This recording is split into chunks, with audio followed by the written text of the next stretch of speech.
While the majority of people are distracted with identity politics and other lunacy in our political discourse, I think a lot of people have forgot that there still is a geopolitical economic conflict happening right now with world powers for world hegemony.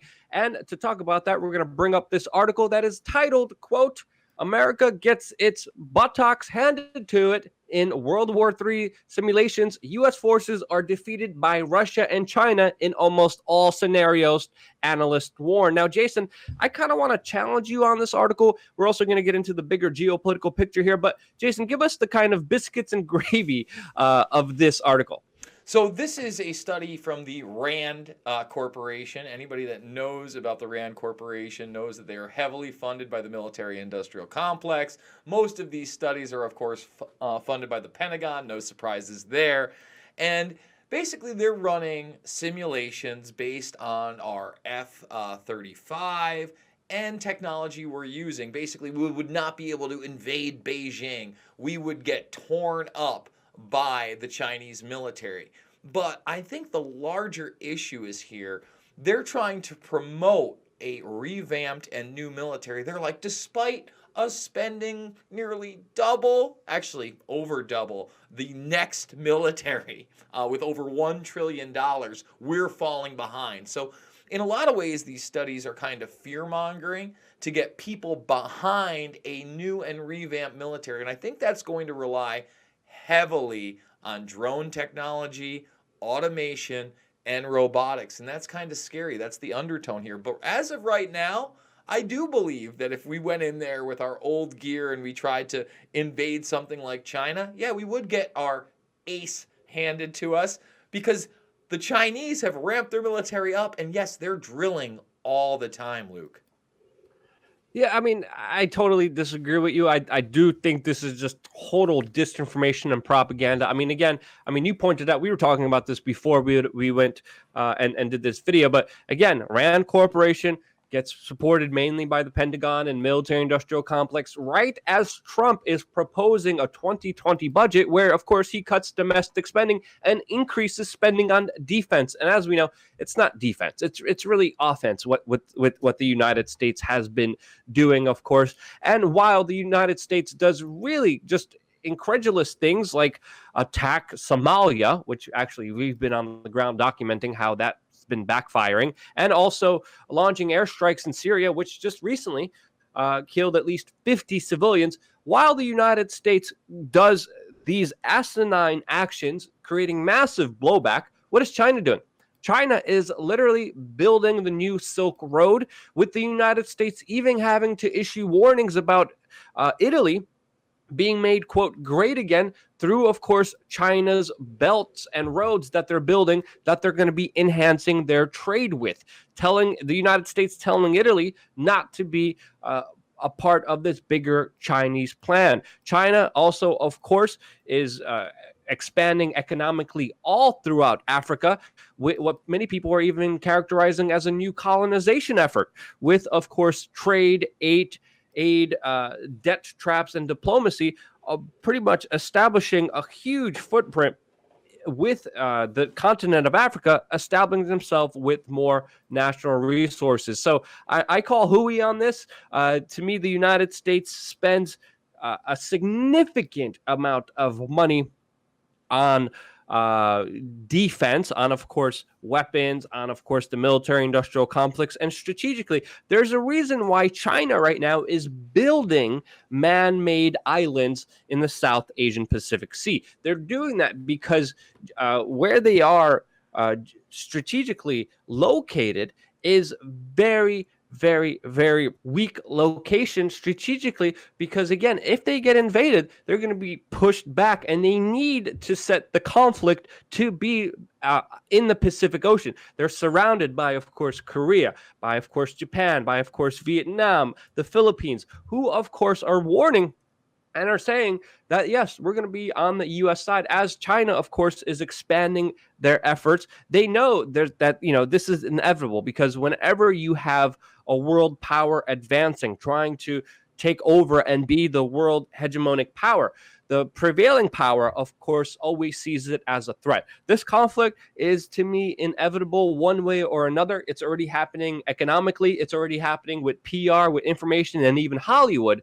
And to me, this is just another ramping up of propaganda, building us towards this huge, insurmountable, incredulous defense spending, leading us down this pathway, and trying to convince us that China could somehow win. Right now, as of now, looking at all the strategic points here, China can't win with the conflict. And again, it says here clearly in the article, either Russia or China. I definitely do not believe that, especially with the manpower, the military munitions, the equipment that the United States has compared to Russia and China, and also the geopolitical locations of both of those countries and the resources of both of those countries, with China also being very energy dependent on other countries, which could be cut off at any time, which is another reason why they're building these islands. Again, they're just a few of these islands. That's my take on it, Jason. To me, disinformation fully. Well, I don't think it's, again, fully disinformation. I think, again, they're trying to promote a military transformation. And when you look at this part of the article, you can see they just want a little bit more funding too. They say analysts say it would take just $24 billion to improve outcomes. Now, that doesn't mean we win, but a little bit more $24 billion anywhere. That's nothing. 24, just a little bit more for the money-hungry corporate welfare queen military-industrial complex. Jason, that's ridiculous to me. Well, again, just a little 24 bill, and it's only about 3% of the $750 billion defense budget he proposed for 2020. No big deal. So, again, Luke, I think that you're correct in that some of this is definitely to get more funding, but I think the bigger transformation is what they're looking for. They're looking to say, hey, our F-35s no longer cut it. Come on. That's something that's been in the public for how long? You think that's the best plane that we have? No, of course not. We just traditionally have not used drones in warfare against first world countries, countries with a large military. We've never done that to a China. We've never done that to a Russia. Hey, Africa, no problem. Hey, Syria. Hey, Yemen. Oh, I know I'm not allowed to say Yemen anymore. They signed a resolution that has no teeth. But those are the facts. So I think what you're really seeing here is them prepping us for next level, next generational warfare, which, quite frankly, Luke, I hope never comes, because if it does come with a world superpower like Russia or China, we're all in trouble. I mean, obviously, because it's going to be mutually assured destruction, especially with the latest technological advancements, and even with what Russia is openly bragging about and talking about during Putin's national addresses, talking about how he could just wipe off the United States with these new weapons that won't be able to be stopped by U.S. defenses. Now, what I find interesting here is obviously we have two different strategies here. We have the United States, which just has the military-industrial complex, which is just a hammer. And then China, again, is more of the businessman in this kind of scenario. And right now, we are seeing economic warfare with the tariff talks, with the trade wars, but also geopolitically, we're also seeing China align themselves with Venezuela, with Iran, all of the bigger kind of geopolitical U.S. enemies. There's even greater relations established with Russia, economically, militarily, politically, those leaders coming together because they see the United States, the U.S. petrodollar, and the U.S. dollar being used on the world market as the biggest threat. This is the bigger conflict that's unfolding, that's evolving, that's happening right now. And if there was a conflict, there's no way with the U.S. Might being predominantly with its military that China and Russia would somehow win. That is virtually impossible.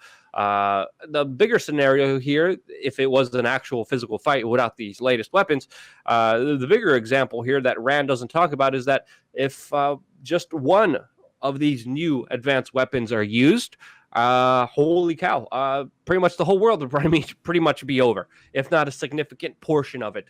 And this is something that at the same time is terrifying, but also at the same time needs to be realized here is also keeping the world safe.